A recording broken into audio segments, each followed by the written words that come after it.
अपना दल यानी कि एस के अध्यक्ष और केंद्रीय मंत्री अनुप्रिया पटेल ने भी जातीय जनगणना के अलावा आउटसोर्सिंग से होने वाली भर्तियों में आरक्षण की मांग उठाकर सियासी गलियारों में हलचल पैदा कर दी है।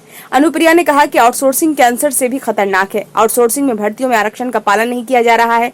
उन्होंने कहा कि देश में जातीय जनगणना भी कराया जाना चाहिए ताकि जातीय आंकड़ों की सही जानकारी सामने आ सके। अनुप्रिया रविवार को यहाँ सहकारिता भवन सभागार में आयोजित पार्टी की मासिक बैठक में कार्यकर्ताओं को संबोधित कर रही थी। उन्होंने कहा कि पहले तो समाज के दबे कुचले लोगों को चतुर्थ श्रेणी में नौकरी भी मिल जाती थी, लेकिन अब आउटसोर्सिंग से भर्ती की वजह से छोटी मोटी नौकरियों की गुंजाइश भी खत्म हो गई है। उन्होंने कहा कि वंचित समाज को यदि हक, सम्मान और भागीदारी देनी है तो जातीय संख्या का आधिकारिक आंकड़ा होना जरूरी है।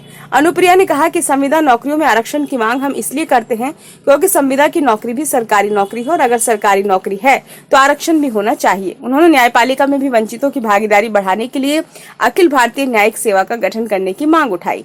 कार्यकर्ताओं को लोकसभा चुनाव के परिणामों से निराश न होने की सलाह दी। उन्होंने कहा कि एक एक कार्यकर्ता को सिपाही बनकर पार्टी के लिए लगे रहना होगा। इससे पहले पार्टी के कार्यकारी अध्यक्ष और प्रदेश सरकार में कैबिनेट मंत्री आशीष पटेल ने कहा कि पार्टी के नेता और कार्यकर्ता निरंतर संगठन का जनाधार बढ़ाने में लगे हुए हैं।